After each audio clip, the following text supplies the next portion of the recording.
Hello, and welcome to the Oncology Nursing Society's Leadership Webcast Series, and today's presentation entitled, Who Are the People in Our Workplace? Coping in a Multi-Generational Workforce. The planners and presenters of this webcast have disclosed no financial relationships with any commercial companies pertaining to this activity. There will be no discussion of off-label product use, and there is no commercial or non-commercial support for this presentation. I am pleased to introduce today's speaker. Carol S. Blecker is an advanced practice nurse and clinical educator at Trinitas Comprehensive Cancer Center in Elizabeth, New Jersey. She also holds adjunct faculty positions at Rutgers and Union County College. Carol has published on the topics of chemotherapy and symptom management, monoclonal antibodies, and pain management. She has presented both the ONS Chemotherapy and Biotherapy course and the Genetics course. Today, she will be sharing her knowledge of generational differences and how they affect our personal and professional interactions. Carol, thank you for joining us. Thank you. Today, we will be discussing a new phenomenon that has developed in our workplaces. Once upon a time, not so long ago, there were two generations actively working in the workplace at any one time. Currently, with life expectancy increased, there are many more generations in the workplace today.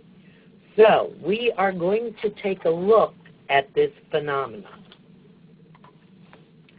The objectives are that upon completion of this program, the participant will be able to identify the generations currently in the workplace, compare the values and work ethic of the various generations, and cite examples of methods for facilitating intergenerational communication.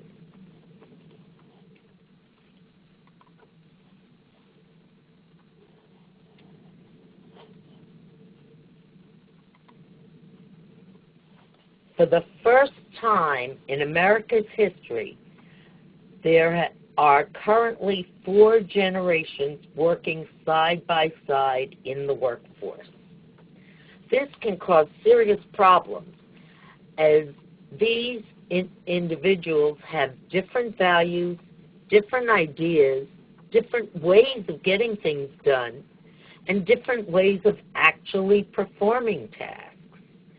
In the past, the older workers were the bosses, and the younger workers took the orders. Nowadays, the roles are becoming evenly distributed throughout the generations, and your boss may well be younger than you are. And workplace roles are changing on a daily basis. So, how can we all work together with these differences? Think about the motivators, the communication, and the history that shaped these generations and continue to shape each of these generations. We need to cater to work-life balance. We need to avoid stereotyping. Old dogs really can learn new tricks. Creativity and ethics are values that are shared throughout the generation, though they may be expressed a little bit differently. So let's begin by learning about generational values. The World War II generation, also known as veterans, silents, or traditionalists, or matures, as my husband likes to call himself, have a history that's based in the Hindenburg tragedy, Hitler invading Russia, World War II, Pearl Harbor, FDR, the New Deal, and the Korean War beginning. These people saw the beginning of commercial air traffic, and they saw Big Band era. These individuals have great respect for authority. They were very influenced by the military. They are very patriotic and believe in following the rules. Duty comes first before pleasure. These are hard workers, and these individuals are very loyal to the institution. They will sacrifice and behave in fashions that promote the institution that they work for. Families were very traditional. They revolved around grandparents, parents, children, and perhaps grandchildren. The family was the nuclear unit through which all functioned. Education was a dream because work began early for these individuals. Not many of them got to go to college, and this was a goal they had for their children. Communication was through rotary phones, face-to-face, or written memos in the workplace. This was the time of the Great Depression, so you had to save money to acquire things. Everything was paid for in cash. There were no credit cards and no layaway plans for this generation. The baby boomers are the next generation, born between 1946 and 1964. This is a generation that saw the first transistor radio. Birth control pills were introduced, moon landing, Kennedy's assassination. We saw lots of inflation. We saw Woodstock and the hippies. We saw the Vietnam War beginning, and many women's lib demonstrations. This is a generation that is very fitness conscious, and they are basically an optimistic generation, very involved in the world around them. These are individuals who will question authority. In this generation, we saw the family life disintegrating. Divorce rates rose, and we had many two-parent families working full-time, with the result that there were a lot of latchkey children born in this generation. Baby boomers, for these individuals, education was a birthright. The expectation that they would go to school and even go on to college and higher education was an expectation from their parents. So they felt that this was something that was due them. Baby boomers communicate through touch-tone phones. Work became very important in their lifestyle, and you could call them any time, day or night. Perhaps as a reaction to the more saving parents, savings at that time became non-existent.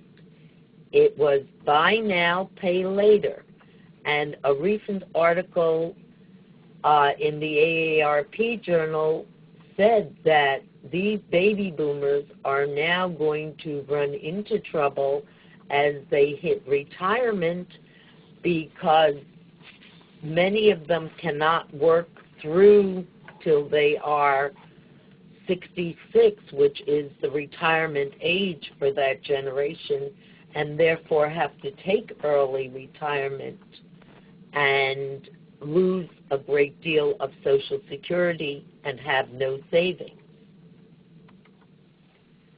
Generation Xers, these individuals saw the global energy crisis. They saw the mass suicides in Jonestown.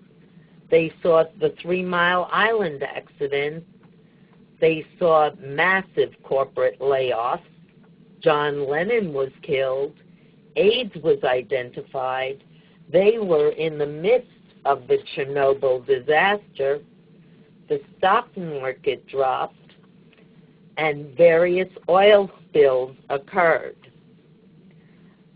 This is a generation that was raised on mass media and the personal computer. They are a generation that is somewhat skeptic. They want you to prove it. Don't count on it. Heroes really don't exist. We're here to take care of ourselves, and always, always, always ask why. This is the generation that grew up as latchkey children due to the baby boomers being working parents as well as single parents. Education is a way to get ahead. You have to have a college education to get you where you were going. Communication is through cell phones, but the feeling is, call me at work only.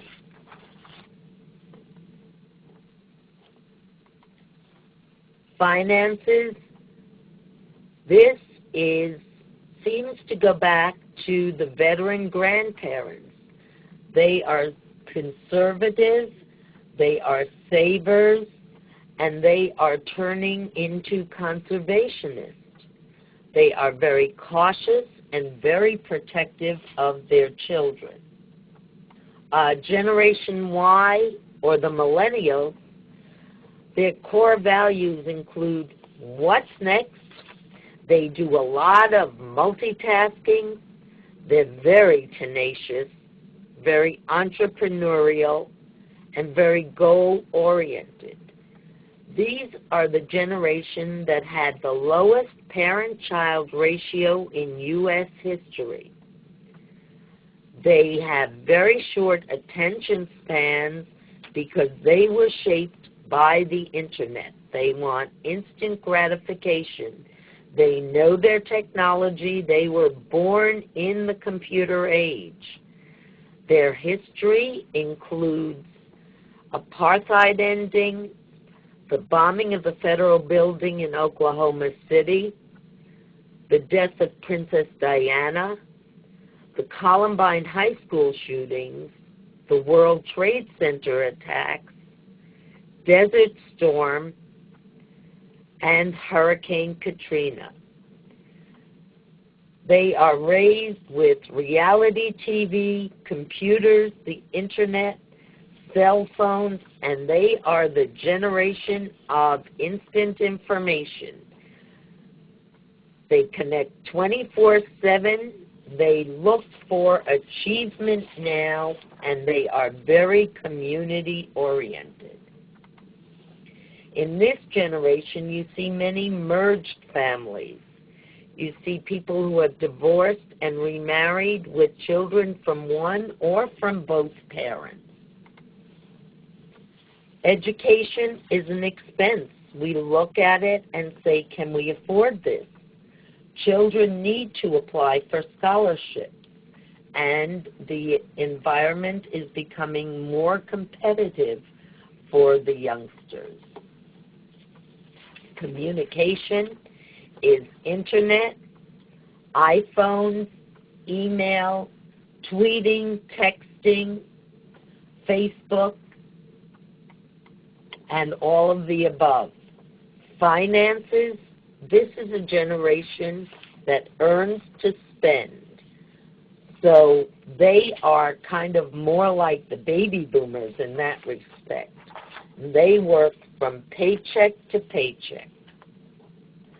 So what does this mean for the workplace? How does it affect the work ethic? How does it affect the definition of what is work? What are the leadership styles of the various generations? How do they interact with each other? How do they communicate? What is their motivator. How do they want their feedback? What do they want as rewards? And what is their work and life balance?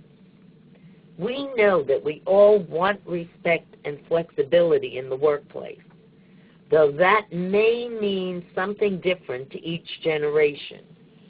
So we are going to spend a little time now looking at each generation and learning about their expectations so that we can draw on this information to improve the workplace environment. Okay, back to the veterans, the silence. Their work ethic includes hard work. They respect authority. They respect experience. They are willing to sacrifice. They do not buck the system. They are really very uncomfortable with conflict. They're direct and identify a clear direction. They take a logical approach to things and set long-term goals. They are fair and consistent. They play by the rules. Work for these individuals is an obligation. I am required to work to earn a living for my family. The leadership style is very direct. They may be commanding and they may be very controlling. Interactive style is one-on-one. They like individual face-to-face contact. And their communications are also very formal, very face-to-face, one-on-one, and in memo format. Feedback is not required for these individuals. They achieve satisfaction from a job well done. Experience is respected by these individuals, and they will look up to anybody with greater experience than they do in the workplace. Work and life is totally separated for these individuals. They come to work for their 8-hour shifts, and they go home, and never the twain shall meet. On the other hand, we look at the baby boomers. They have a service orientation. They're dedicated. They have a great team perspective. They do have lots of experience and knowledge. They are not necessarily budget-minded, and they, too, are uncomfortable with conflict and reluctant to go against their peers. They're motivated by leaders who get them involved and show them how they can make a difference. These individuals are workaholics. They are very efficient. They are impressed by quality. They look for fulfillment, and authority may be questioned. Work is an adventure and a challenge, and each day is a new challenge waiting to be conquered. Their leadership style is very collegial. They will look to others for input and share. Interactive style, these individuals are team players, and meetings are very important to baby boomers. So they want to spend a good deal of time in meetings and communicating and planning. Communication is best in person or via telephone. These individuals do not like to tweet or Twitter. Feedback is not appreciated, but they would like rewards in the form of money, and titles are very respected. So they will be impressed if they get a new title and a feeling that they are being upgraded. Their motivation is through feelings of being valued and being needed. But isn't that true of all of us? For the baby boomer, work and life have no balance. Work goes on even in the home. Gen Xers, on the other hand, like to eliminate tasks. They are very adaptable and they're techno-literate. They're independent, they're creative, and they really are willing to buck the system. They only want the basic structure and direction. They don't want to be micromanaged, and they don't want to spend too much time on the process. They want to see results.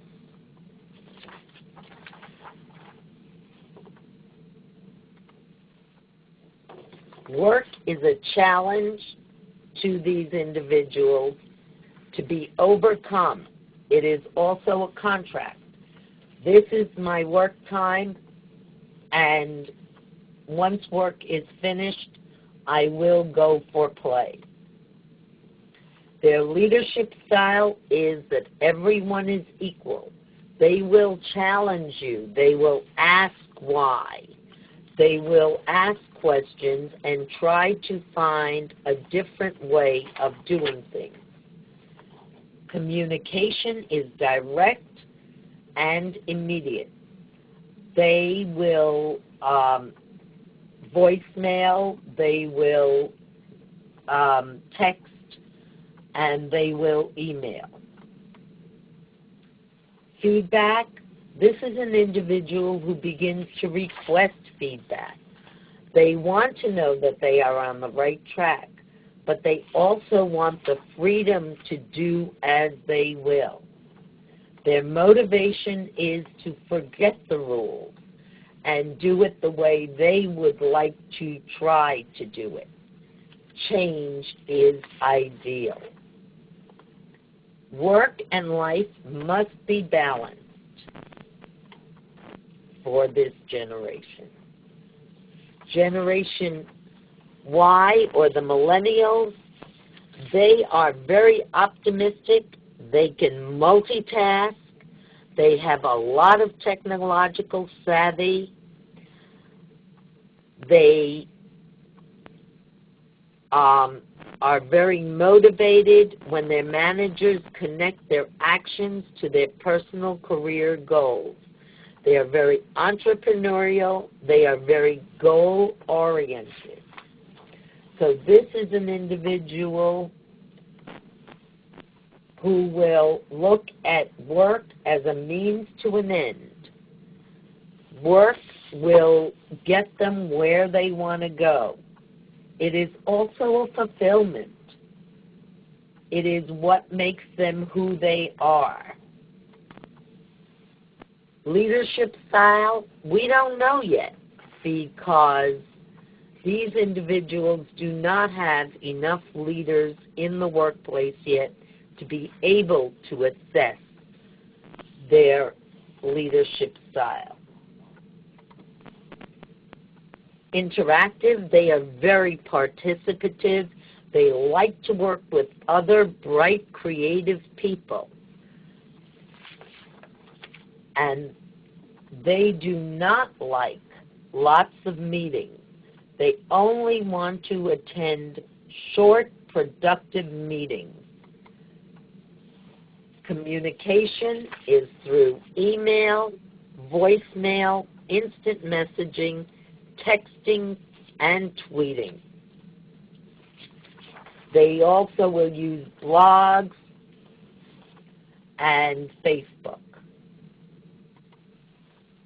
The millennial generation looks for instant feedback. Evaluations will be a thing of the past. They want feedback immediately, and they will improve based on their immediate feedback.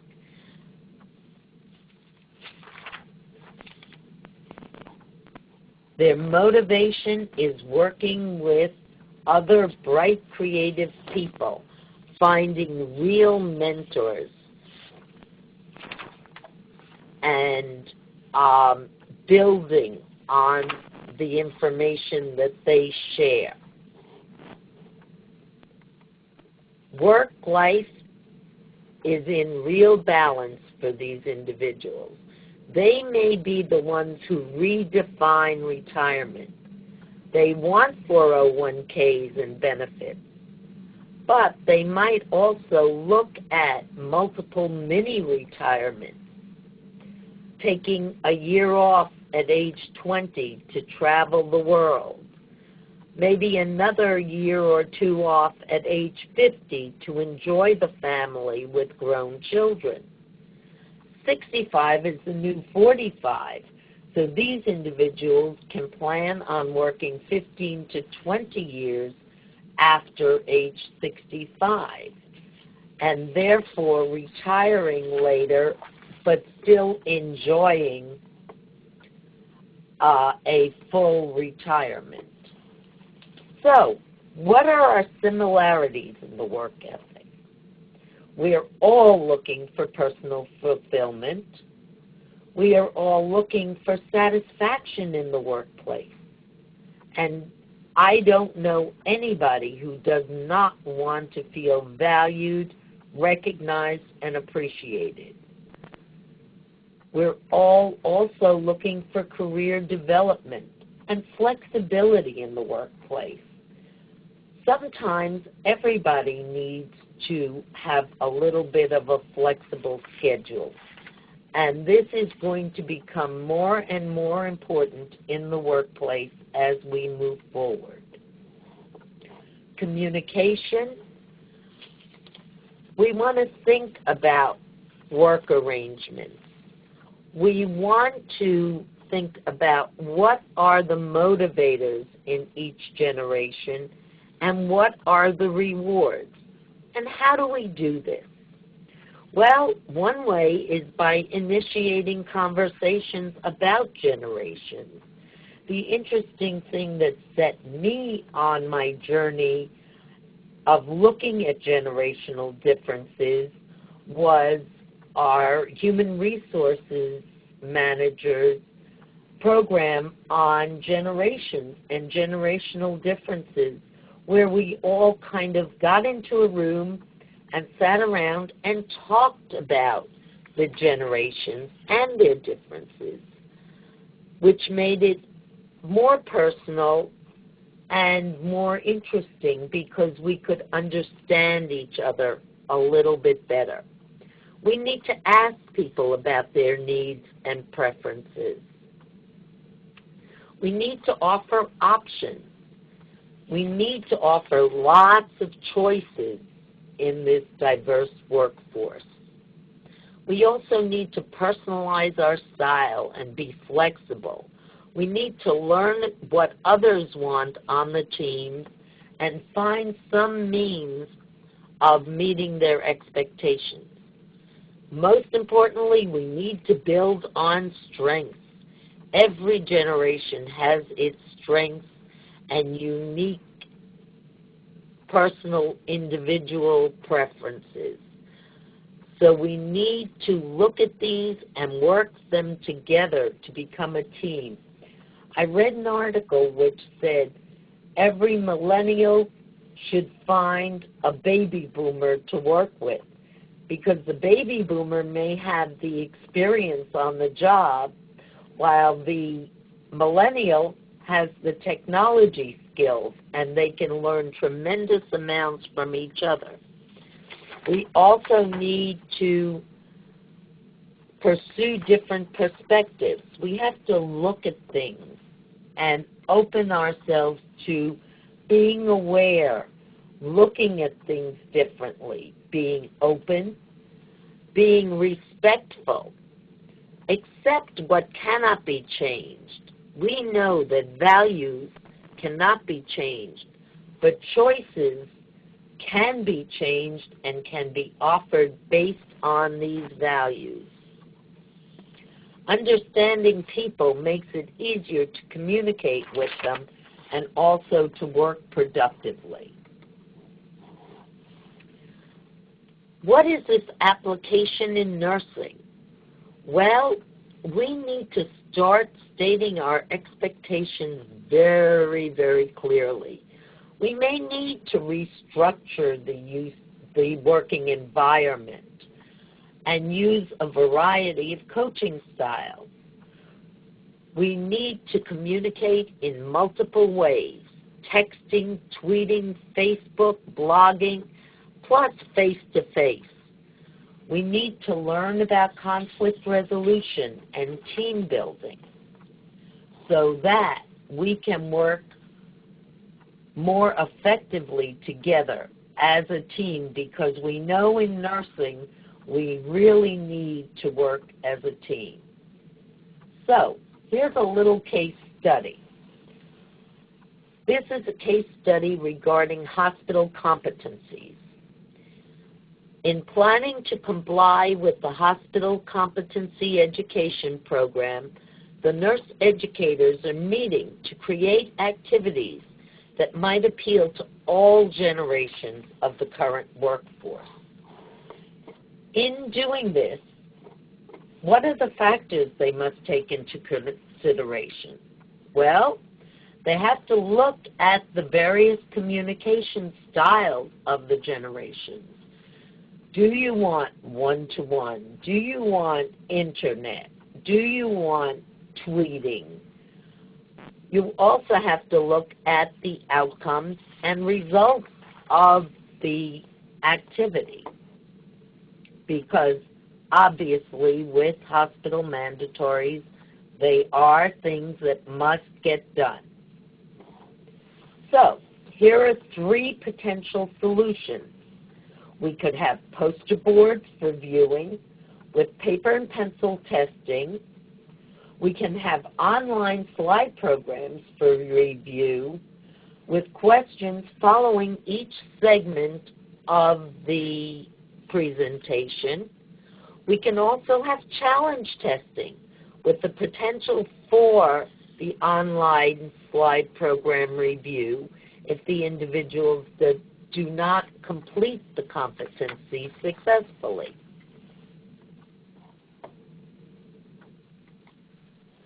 So, some final thoughts. What we need to do is we need to work together to find the middle of the road to keep everybody happy. We also need to continue to work to understand each other. We need to learn from each other because we all have contributions to make. We need to communicate using multiple styles. In other words, face-to-face, phone, email, texting, tweeting, whatever works. We need to be non-judgmental and not generalize about a generation, because when we generalize, we forget that this is an individual in front of us who may not have all the traits of their generation or all the traits we expect to be attributed to their generation. We need to connect and show respect for others. Why? Because we all need to work together in our work environments and create a harmony there. The following 3 slides are a list of references which you can review for further information. Thank you very much for your time, and I hope you enjoyed this presentation. Thank you. Thank you very much, Carol, for that thoughtful and timely information. As mentioned at the beginning of this program, participants Participants can earn continuing nursing education by completing the post-test and evaluation found in the ONS Evaluation Center. You may access information through the ONS Leadership virtual community. Thank you very much and have a wonderful day. Thank you. Please stand by.